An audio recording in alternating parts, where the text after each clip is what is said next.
Pessoal, tivemos um probleminha técnico aí, hein? Quem estava sintonizado até o final da sua aula 2 viu que os últimos 10 minutos cortou áudio, cortou a imagem, né? Eu acho. E aí eu voltei aqui para a gente finalizar a aula e também para falar sobre a sua atividade final que vocês vão apresentar para mim em grupo, né? Então presta atenção aí, vou pegar de onde eu parei. Falei lá sobre o positivismo, falei sobre Comte e como a sociologia então atua para enxergar a sociedade de uma forma mais científica, né? Mas como que a gente faz para exercitar esse olhar sociológico na nossa realidade, na nossa vida? Então eu trouxe aí um exemplo, né, de uma cena cotidiana que muitas vezes passa despercebida pela gente, inclusive eu, né? Por quê? Porque a gente naturaliza muitas vezes, a gente considera normal algumas cenas que não deveriam ser normais, né? Então, quando a gente está passando pela rua, quando a gente tem coisas para fazer, né, a gente está trabalhando, tem que resolver 1 milhão de coisas, e aí a sociedade vai passando despercebida para a gente e a gente não para observar certas questões que podem mostrar para a gente conflitos, podem mostrar para a gente problemas sociais que podem se tornar problemas sociológicos, assim como eu disse lá no início da aula, tá?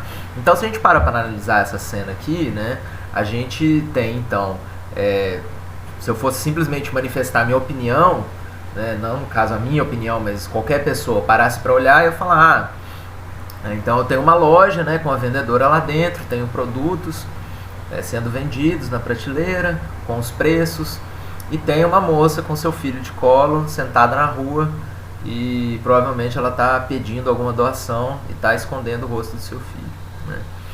E aí, se eu fosse só colocar minha opinião, eu poderia ou falar que isso me comove, né, que isso mexe comigo, que isso me causa revolta, que isso é uma cena perturbadora, porque tem pessoas com o básico e tem pessoas sem o mínimo para sobreviver. Ou se eu sou uma pessoa mais fria, né, mais individualista, eu poderia falar, tá na rua porque quer, né, ou não se esforçou, ou tá colocando na posição de vítima, ou tá colocando seu filho em risco e por aí vai. Então a opinião da pessoa, de cada pessoa, ela não necessariamente é um olhar sociológico, não é uma análise científica, né? É simplesmente uma opinião que vem do senso comum. Agora, se eu paro para transformar essa cena que é tão natural, né, em algo que é estranho para mim, se eu paro para refletir e falo, não, gente, peraí, isso aí não é normal, né? Tem alguma coisa de estranha que eu posso analisar nessa cena. Então eu preciso exercitar o meu olhar de uma maneira que eu transforme aí, que eu coloquei, ó, a naturalização em um estranhamento. E quando eu faço isso, eu estou exercitando o meu olhar sociológico. Bacana, né?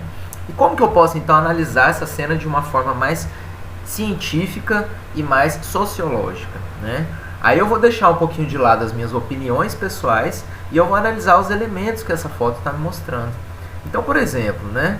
Por que então que esses produtos estão sendo vendidos com esse valor na prateleira? Quer dizer então que isso faz parte de um sistema, né? Um sistema econômico que é o capitalismo? Será que em outra época histórica esses produtos existiriam? Estariam sendo vendidos nesse tipo de loja, com esse tipo de dinheiro? O símbolo da Coca-Cola, né? A mercadoria presente aí em quase todos os espaços do Brasil. Por que ela está presente? Por que a vendedora lá dentro está usando um uniforme?